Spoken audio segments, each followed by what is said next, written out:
তো ইন্টারফেস দেখে নিশ্চয়ই বুঝতে পেরেছেন আমি কে নিয়ে কথা বলবো। সিভিল সার্জন কার্যালয় শরীয়তপুর 47 পদে যে নিয়োগ বিজ্ঞপ্তি শুরু হয়েছে সেই নিয়োগ বিজ্ঞপ্তি নিয়ে আপনাদের সাথে কথা বলবো, যার শেষ তারিখ 22/5/2024 ইংরেজি বিকাল 4টা।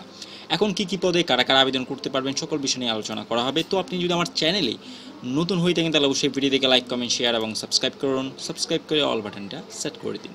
তাহলে এখন চলে যাচ্ছি মূল ভিডিওর দিকে। আচ্ছা, এটা হলো সিভিল সার্জন কার্যালয় শরীয়তপুর, স্বাস্থ্য ও পরিবার কল্যাণ মন্ত্রণালয়, স্বাস্থ্য সেবা বিভাগ, প্রশাসন 1 অধিশাখা, বাংলাদেশ সচিবালয়, ঢাকা অনুযায়ী 5 ফেব্রুয়ারি 2024 ইংরেজি মূলে প্রাপ্ত ছাড়পত্র মোতাবেক সিভিল সার্জন কার্যালয় শরীয়তপুর ও তার নিয়ন্ত্রণাধীন বিভিন্ন স্বাস্থ্য প্রতিষ্ঠানসমূহে রাজস্ব অন্তর্ভুক্ত গ্রেড ভিত্তিক নিম্নোক্ত শূন্য পদসমূহে জনবল নিয়োগের লক্ষ্যে শরীয়তপুর জেলার স্থায়ী বাসিন্দাদের নিকট হতে নিম্নবর্ণিত শর্তে ওয়েবসাইটে দরখাস্ত আহ্বান করা আছে।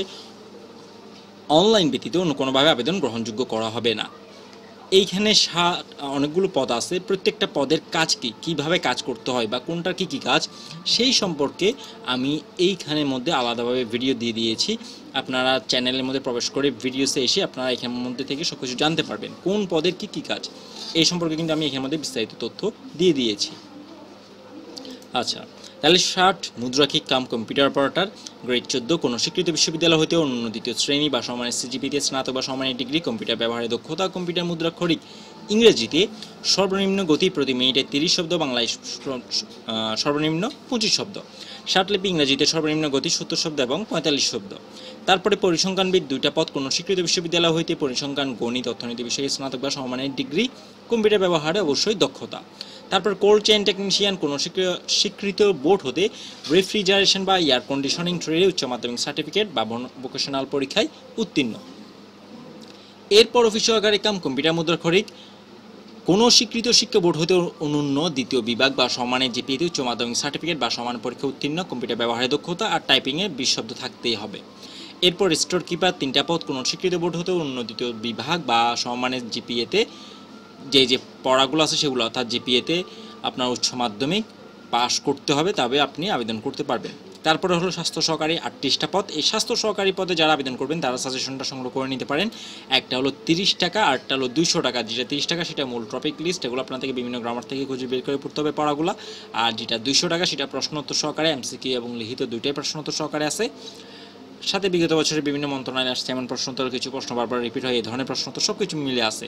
এই নাম্বারে যোগাযোগ করে, হোয়াটসঅ্যাপে নাম্বার যোগাযোগ করে আপনারা সাজেশনটা সংগ্রহ করে নিতে পারেন। সবগুলো পিডিএফ ফাইল তাই সাথে সাথেই পেয়ে যাবেন।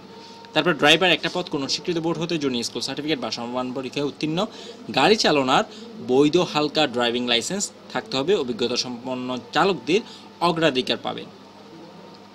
কোটা ইউজ করলে কী কোটার কাগজপত্র লাগবে অথবা অন্যান্য কাগজপত্রগুলো লাগবে সকল কিছু নিয়ে বিস্তারিত তথ্য এখানে আলোচনা করা হয়েছে।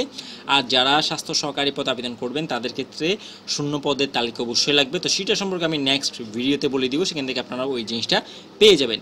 আর অন্য পদে যে তথ্যগুলো আছে সেই তথ্যগুলো এখানের মধ্যে বর্ণনা করা আছে, সেই তথ্যগুলো ভালোভাবে পড়ে নেবেন, পড়েই তবে আবেদন করবেন। চাইলে আমার মাধ্যমে আবেদন করে নিতে পারেন, আবেদন ফি মাত্র 100 টাকা। সেম নাম্বার যোগাযোগ করে আপনারা আমার থেকে আবেদনটা করে নিতে পারেন। প্রথম কমেন্টে আমি নাম্বারটা দিয়ে দিব, সেখান থেকে আপনারা সাজেশন হলে সাজেশনের জন্য যোগাযোগ করতে পারেন, আর আবেদন করতে চাইলে তাও আবেদনের জন্য যোগাযোগ করতে পারেন। আবেদন ফি মাত্র 100 টাকা। তাহলে শুরু 2 তারিখ 5 মাস 2024, শেষ হলো 22/5/2024 বিকাল 4টা। এর মধ্যে কিন্তু করে ফেলতে হবে। তো আশা করি সম্পূর্ণ বিষয়টা আপনারা ভালোভাবে বুঝতে পেরেছেন। তাও যদি না বুঝে থাকেন অবশ্যই আমাকে কমেন্টের মাধ্যমে জানিয়ে দিবেন। আর আপনি যদি আমার চ্যানেলে নতুন হয়ে থাকেন তাহলে অবশ্যই ভিডিও দেখে লাইক কমেন্ট শেয়ার এবং সাবস্ক্রাইব করুন, সাবস্ক্রাইব করে অল বাটনটা সেট করে দিন। নেক্সট ভিডিও আসা পর্যন্ত সবাই সুস্থ থাকুন, ভালো থাকুন। ধন্যবাদ সবাইকে। আল্লাহ হাফেজ, আসসালামু আলাইকুম।